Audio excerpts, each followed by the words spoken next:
दोस्तों कहते हैं कि अगर सीखना है तो कामयाब नहीं बल्कि नाकाम लोगों से सीखो, क्योंकि ये जिंदगी में काफी सारे सबक सीखे हुए होते हैं। और कुछ लोग कहते हैं कि नाकाम नहीं बल्कि कामयाब लोगों से सीखो, क्योंकि ये लोग आपको बताएंगे कि आपको आगे क्या करना है। तो बेसिकली आज हम बात करेंगे स्कूल एंड कॉलेजेस के बारे में कि स्कूल एंड कॉलेजेस में हमें क्या सिखाया जाता है और जो कुछ भी हमें सिखाया जाता है क्या वो हमारे लिए फायदेमंद है, क्या ये एजुकेशन सिस्टम हमें सक्सेस की ओर ले जा रहा है या फिर हमें सिर्फ नौकर ही बना रहा है। तो इसीलिए आज हम समराइज करेंगे मोहम्मद शकील की बुक ई बुक लाइफ मित्रा 2.0 को।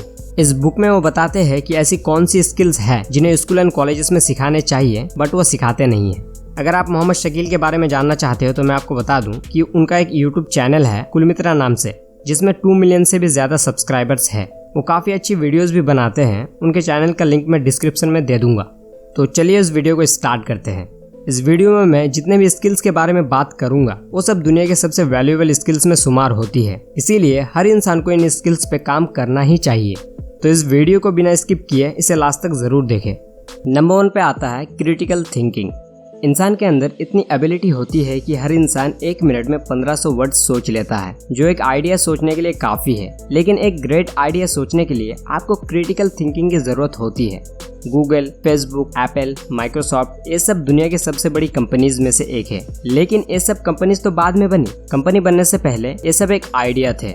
आइडियाज आते हैं सोचने से, लेकिन आप जो सोच रहे हो वो रियलिटी से कितना ज्यादा कनेक्टेड है या ज्यादा मैटर करता है।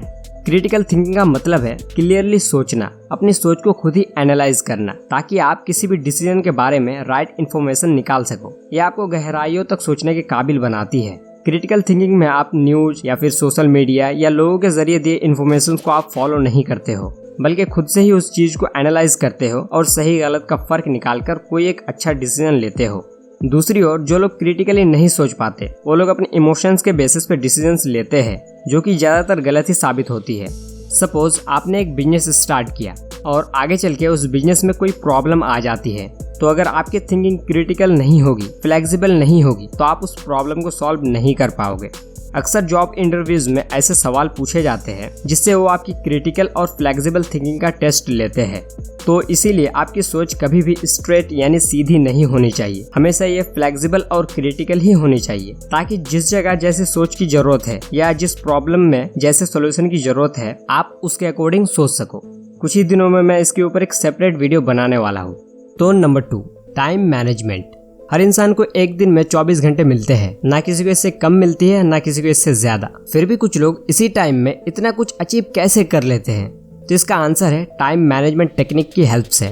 स्कूल एंड कॉलेजेस में हमें बहुत सी चीजें सिखाई जाती है, लेकिन अपने टाइम को मैनेज करना शायद ही कोई सिखाता हो। आज हमारे पास बहुत से टूल्स, सॉफ्टवेयर, एप्स और भी बहुत सी चीजें अवेलेबल है, फिर भी आज हम अपने टाइम को मैनेज नहीं कर पाते, क्योंकि हमने ये चीज अपने लाइफ में कभी सीखी ही नहीं है। वो कहते हैं ना कि टाइम इज मनी, लेकिन ये सरासर गलत है, क्योंकि टाइम की वैल्यू पैसों से भी बढ़कर होती है, जिसे कोई भी अमीर इंसान नहीं खरीद सकता। तो अपने टाइम को मैनेज करना आपको सीखना ही होगा और अपने प्रोडक्टिविटी को बढ़ाना होगा, ताकि आप कम समय में ज्यादा काम कर सको। आजकल इंटरनेट की हेल्प से या बुक्स रीड कर आप अपने टाइम को इजीली मैनेज कर सकते हो। लेकिन एक बात याद रखना कि आप टाइम को मैनेज नहीं कर सकते, क्योंकि टाइम हमेशा चलता ही रहता है, ये किसी के लिए भी नहीं रुकता। इसीलिए टाइम मैनेजमेंट में आपको टाइम को नहीं बल्कि खुद को मैनेज करना होता है, जिससे आप सही समय पर सही काम कर पाते हो। तो मैं मेरी नेक्स्ट वीडियो टाइम मैनेजमेंट के ऊपर ही बनाने वाला हूँ कि कैसे आपको अपना टाइम मैनेज करना है। तो इसीलिए इस चैनल को सब्सक्राइब करके बेल आइकन प्रेस कर दीजिए। Number 3, communication skill. एक ऐसा स्किल है जिसे हर इंडस्ट्री का किंग माना जाता है। कम्युनिकेशन स्किल ही एक ऐसा पावरफुल हथियार है जिससे आप लोगों को अपनी ओर अट्रैक्ट कर सकते हो। एक स्टडी के अकॉर्डिंग हर इंसान अपने दिन का 70 to 80% हिस्सा लोगों से बातचीत करने में गुजारता है। तो इसीलिए आपके लिए ये इम्पोर्टेंट हो जाता है कि आप लोगों को अपनी बातों से कैसे इन्फ्लुएंस करते हो। कम्युनिकेशन स्किल में आप सीखते हो कि बातचीत शुरू कैसे करें, अपनी कन्वर्सेशन को आगे तक कैसे ले जाए, कॉन्फिडेंट होकर बात कैसे करें, क्या बोले कि लोग हमें पसंद करें और हमारी बात मान ले। तो आपको कम्युनिकेशन स्किल्स क्या है पता चल ही गया होगा। एक एग्जाम्पल लेते हैं। मान लो आपने एक बिजनेस स्टार्ट किया और आपको उस बिजनेस को आगे बढ़ाने के लिए कुछ पैसों की जरूरत है। तो सबसे पहले आप किसी ऐसे पर्सन के पास जाओगे जो आपके बिजनेस में इन्वेस्ट कर सकता है।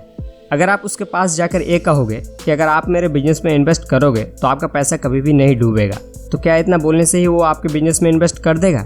बिल्कुल नहीं, बल्कि आपको उसे अपने बातों से इन्फ्लुएंस करना होगा ताकि वो आपकी बात आसानी से मान ले।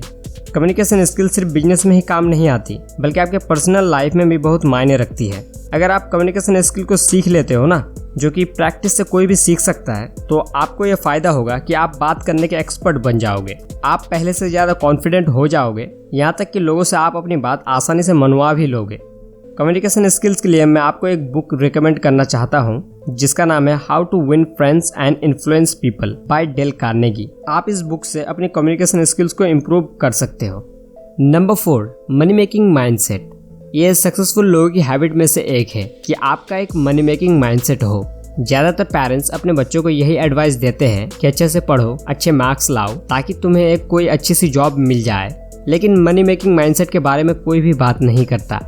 अब आप मुझसे पूछोगे कि एक 10 से 15 साल के बच्चे को पैसा कमाने के बारे में क्यों सोचना चाहिए?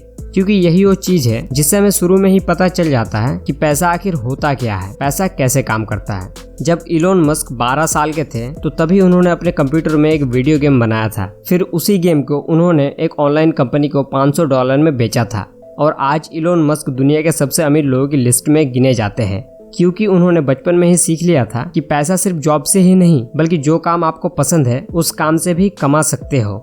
पैसा बाय प्रोडक्ट होता है जिसे आप लोगों की लाइफ में वैल्यू ऐड करके आसानी से कमा सकते हो। तो क्यों ना हमारा माइंडसेट भी मनी मेकिंग हो, जिससे हम लोगों की लाइफ में वैल्यू ऐड करना सीख सके। एक बार आप rich dad poor dad book जरूर रीड करिए, इस चीज को आप अच्छे से समझ लोगे। क्योंकि हो सकता है कि ज्यादा पैसे आपको खुशी ना दे पाए, लेकिन पैसों की कमी आपको हमेशा दुख जरूर देती है। Number 5, rules of success. मान लीजिए आपने एक इंसान को हर वो चीज दे दी जिन चीजों की जरूरत खाना पकाने में की जाती है। आपने उसको सब दे दिया, लेकिन अगर उसको खाना पकाना नहीं आता तो क्या वो खाना पका पाएगा? बिल्कुल नहीं। उसे सबसे पहले किसी से सीखना होगा जिसे खाना पकाना आता है, तब जाके वो पका पाएगा। उसी तरह जब हम भी अपनी लाइफ में या किसी काम में सक्सेसफुल होना चाहते हैं तो हमें भी लोगों से सीखना होगा जो लोग ऑलरेडी सक्सेसफुल है, यानी हमें एक्सपर्ट से सीखना होगा। अब एक्सपर्ट हमें कहाँ मिलेंगे? बुक्स में।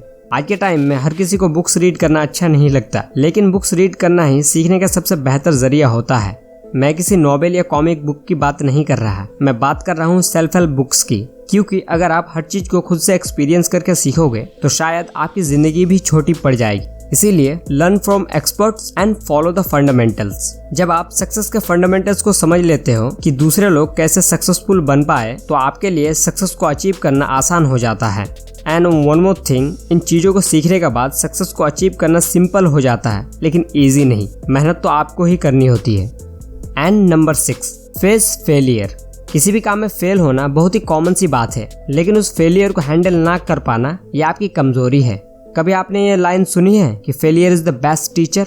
और ये सच भी है, क्योंकि फेल होने के बाद ही इंसान को अक्ल आती है कि उसे क्या करना चाहिए था। इसीलिए अगर आप फेलियर को गौर से देखो तो ये असल में एक स्टेप होता है, आगे बढ़ने का स्टेप। बस आपको इसे फेस करना आना चाहिए। जब हम एग्जाम्स में फेल हो जाते हैं तो हमारे टीचर्स, इवन हमारे पेरेंट्स भी हमें इस तरह से देखते हैं कि मानो हमने कोई गुनाह कर दिया हो। इसीलिए हम फेल होने से इतना डरते हैं और कुछ बड़ा कर ही नहीं पाते, क्योंकि सोसाइटी के लोगों ने हमारे अंदर एक डर भर दिया है कि फेल होना मतलब बर्बाद होना। लेकिन फेल होने का असल मतलब होता है एक स्टेप आगे बढ़ना। जब तक आप किसी काम में फेल नहीं हो जाओगे तब तक आप उस काम में एक्सपर्ट बन ही नहीं सकते। इसीलिए अपने फेलियर को फेस करना सीखो, फेलियर से लर्निंग्स लो। प्रूफ चाहिए तो किसी भी सक्सेसफुल इंसान की बायोग्राफी खोल के देख लो। तो ये कुछ चीज़ें जो मैंने आपको इस वीडियो में बताया, इन चीज़ों पे अगर आप मेहनत करते हो तो आप हद पार सक्सेस हासिल कर सकते हो। पर इन चीज़ों के बारे में हमें स्कूल्स एंड कॉलेजेस में नहीं सिखाई जाती। तो क्या हुआ अगर नहीं सिखाई जाती? तो आप इन चीज़ों को खुद से सीख सकते हो। आप भी एक सेल्फ टॉट इंसान बन सकते हो, क्योंकि जिसने खुद से ही हर चीज़ को सीखना सीख लिया उसको कोई भी नहीं हरा सकता। इलोन मस्क ने रॉकेट साइंस जैसे सबसे मुश्किल काम को भी खुद से ही सीख लिया था और खुद के दम पर ही वो आज यहाँ है। आज के टाइम में बहुत से लोग आपको सेल्फ टॉट मिल जाएंगे और कई सारे बड़े बड़े कंपनीज ने भी यह साबित कर दिया है कि आज के टाइम में डिग्रीज की नहीं बल्कि स्किल्स की वैल्यू होती है। जैसे गूगल, एप्पल जैसी कंपनीज अपने एम्प्लॉयज को डिग्री के बेसिस पे नहीं बल्कि स्किल्स के बेसिस पे हायर करती है। तो सीखते रहो। आप इन सब स्किल्स को इंटरनेट से सीख सकते हो, बुक्स रीड कर सकते हो, कोर्सेस वगैरह परचेज कर सकते हो। इस जमाने में सोर्सेस की कमी नहीं है, मगर हमारे पास बहाने हैं। तो दोस्तों, ये सब बातें मैंने आपको मोहम्मद शकील की बुक लाइफ मित्रा 2.0 से बताया। अगर आपको ये वीडियो अच्छी लगी हो तो इस वीडियो को लाइक करो, और अगर पसंद नहीं आया तो आपको पता ही है आपको क्या करना है। तो मिलते हैं एक और नए वीडियो में इसी तरह के काम के नॉलेज के साथ। तब तक के लिए bye and thank you for watching.